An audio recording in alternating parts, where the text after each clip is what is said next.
The biggest praise anyone can give a comic book video game is that it makes you feel like you stepped right into the tights, or in this case, suit of armor, of a superhero. We've seen this done by games capturing what makes a character's fighting style unique, or giving players the rush of leaping over rooftops or soaring through the skies. These experiences are without a doubt thrilling to say the least.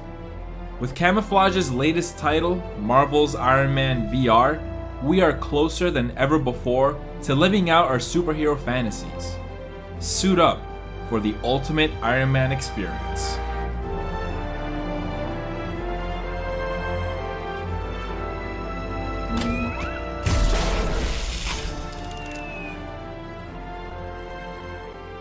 Previously known for the episodic stealth game Republic, Camouflage teamed up with Marvel to bring us the alcoholic billionaire playboy philanthropist simulator.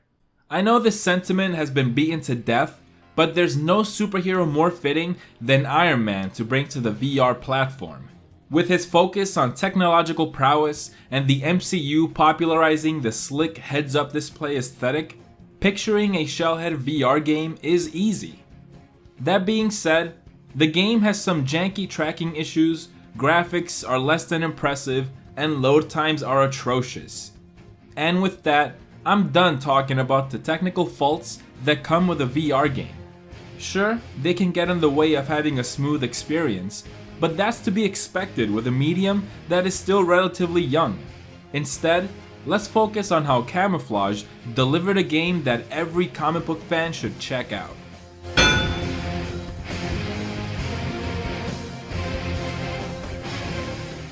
I can't imagine another game doing Iron Man's flight capability better than Iron Man VR. I know, it sounds dramatic, but this is really it. A lot of VR games handle movement by having you point with your move controller or face the direction you want to go in and then pressing a button. And I figured Camouflage would do something similar. But no, they went for an authentic control scheme that flawlessly captures how it would be like to fly as Iron Man. Do me a favor, stand up right now. Yeah, seriously, do it. Pretend you're Iron Man. No, Iron Man. It's not even necessary to... whatever. Now, pretend you're blasting into the skies using your armor's thrusters. Yeah, that's it, that's right. Now you're flying forward. Now steer left. Steer right. Give yourself a boost. Oh wait, you're about to hit a wall. Now, wasn't that awesome? Congratulations, you know how to play Iron Man VR. It can't be understated what an incredible job the team at Camouflage did at depicting flying as Iron Man. It really is just a thrill, especially when you're having these thread the needle moments of flying through caves or between buildings. Like any traversal system worthwhile, it does have a learning curve. After all, Tony Stark didn't fly out of his garage with the effortless grace he displays today. Oh wait, he's dead. But with enough practice, you'll be chasing down bad guys like it's second nature. Just don't drink and fly.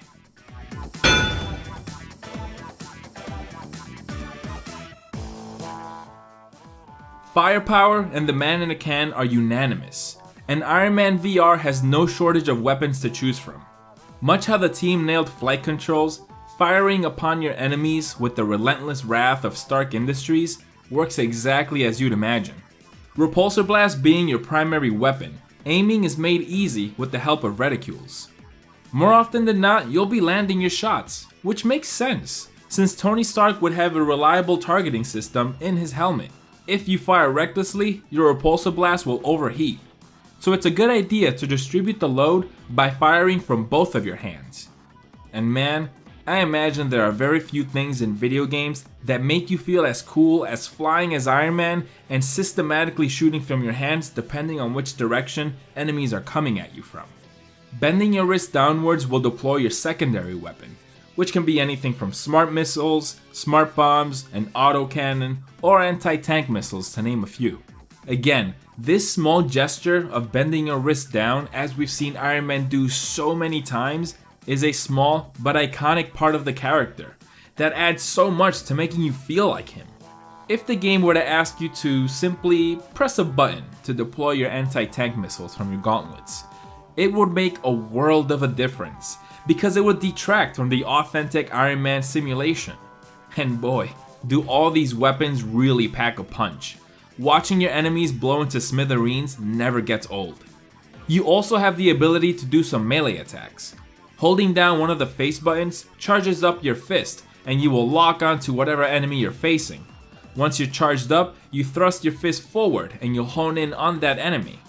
At first, I didn't really care much for this ability. I felt like it wasn't as refined as the shooting mechanics, and it felt a bit out of place. But the more I used it, the more I started to appreciate it, especially since it keeps the combat at a breakneck speed. You're bouncing between enemies, launching yourself at the ground for a big ground pound attack, sending tanks into the air, then you unload on them with your repulsor blast and missiles. And that's when the combat is at its best, when you're using all your weapons at your disposal. And before you know it, your unibeam is charged up and ready to go. Yup, that's right, taking enemies out charges up the classic unibeam. This is Iron Man's ultimate, if you will, cutting through enemies like butter. You aim with your face for a short amount of time, but for the full effect, you want to puff out your chest, strike a pose, and put your whole torso into it. Trust me. Where Iron Man VR lacks quite a bit is in enemy variety. You got around 6 different kinds of drones to fight, but that's just it, generic drones. It makes sense for these kinds of enemies to be in an Iron Man game, but man, if they're not the most boring type of enemies to have in a game, I don't know what is. I would rather have robots to fight, like humanoid looking robots with arms and legs. They're also overdone, but better than what essentially is a mound of metal that's super forgettable. However, there are a couple of some pretty good boss fights. You face off against Ghost a couple times, being the main antagonist, and they do repeat some of the gimmicks from previous encounters, but even so, they are well designed. They remind me of old school boss fights from the PS2 era, in a good way, where you have to follow a pattern and they have different phases. I do wish there were more villains to fight. Living Laser is in this game, and I thought he was great. He's got a cool design, and he has that trope where he's trying really hard to be a respected villain. He wants to be called by his supervillain name, and he goes on these evil monologues. But he doesn't really have a proper boss fight, or at least encounters that I wouldn't consider boss fights. You come across him a few times, but you're not really facing off against him. You're more so dealing with the destruction that he's causing.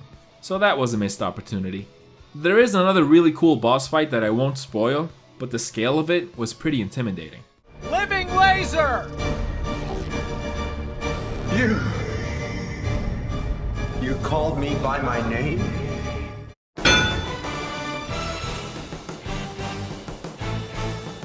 Of course, being Tony Stank is not only about being a superhero, but also about living that lavish lifestyle.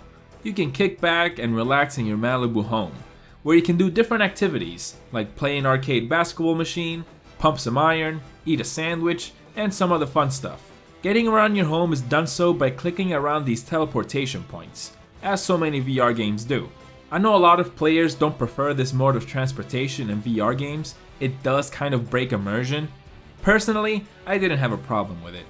Since outside of the Malibu home, you have all the freedom in the world to fly around in free locomotion. I didn't mind having a slower pace for when you're in your home, kind of taking it easy. The main space here is Tony's garage/workshop, which is heavily inspired by the MCU version, as you can see. Here, you can customize your armor by spending points on paint jobs and upgrades. Well, they're not exactly upgrades. You're not taking your smart missiles or repulsor blasts and upgrading their damage, fire rate, or reload speed. You're spending points to unlock new weapons. One weapon is not necessarily better than the other. It really comes down to preference. The same goes for your flight thrusters. Would you rather be able to boost more frequently or increase your max speed? Earning points is done so by completing story and challenge missions. The better rank you get, the more points you're rewarded. This holographic globe is where you go to embark on your next mission, whether it be a story mission or challenge mission. One of my biggest concerns when this game was first revealed was that I feared that there wouldn't be much level variety, and levels would feel too much like they're on rails. But most levels are actually set in open spaces. To name a couple, there's a small section of Shanghai, and a shield carrier level up in the skies. My favorite level was one set in a canyon. This one had more structure than the rest. Rather than being this open arena-like level, you're constantly progressing forward in a more traditional fashion. I think if this game had more of these type of levels, it would have helped in keeping the game feel fresh. Especially since you have to revisit old levels that are more of the open kind. But the game has these interactive sequences that do add the much needed variety and break up the action. Stuff like defusing bombs, welding a door shut, or using your flight thrusters to help you close a big heavy door. I thought that last one was really creative. I love these moments.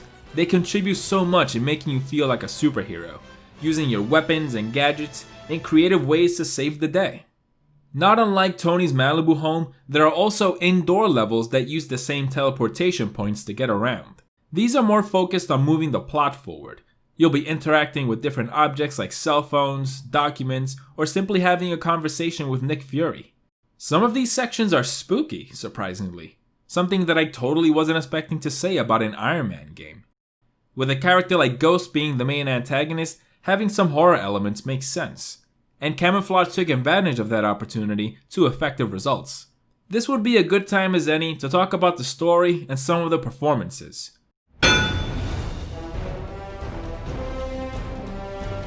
What we have here is a by-the-numbers Tony Stark tale of his past sins coming back to bite him in the ass. He tries to move past his days of being the Merchant of Death, but somewhere down the line, his weapons tore apart the wrong person's life, and now they're back to torment Stark. We've heard this story before, and it's done pretty well here too. Where I wasn't expecting to be as interested as I ended up being was with the relationship revolving around Tony and his two AI companions, Friday and Gunsmith.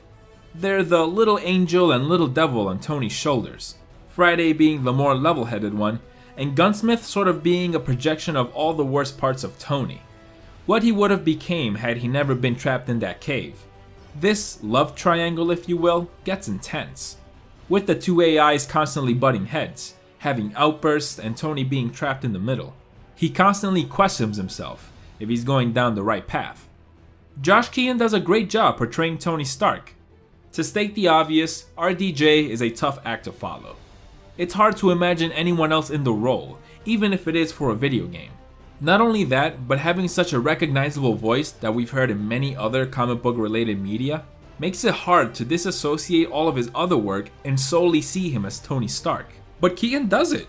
Sure, at first I couldn't shake Spider-Man out of my head, but sooner than later, I accepted him as this different version of Tony Stark. He's got the trademark wit that's come to be expected, but he brings his own nuances to the character. The dynamic between Stark and the more arrogant reflection of himself Gunsmith I found really interesting and different from anything I've ever seen before. With that being said, I want to wish good luck to Nolan North. You'll always be Nathan Drake to me, man. Here's the bottom line. If you're like me, you've played many comic book video games before, in hopes that they're able to give us a taste of what it would be like to live out those fantastical stories that we've seen in comic books, movies, and Saturday morning cartoons. Iron Man VR delivers on those fantasies and then some.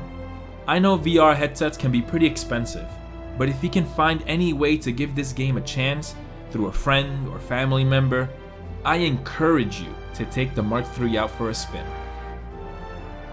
Well done, Camouflage. Class act.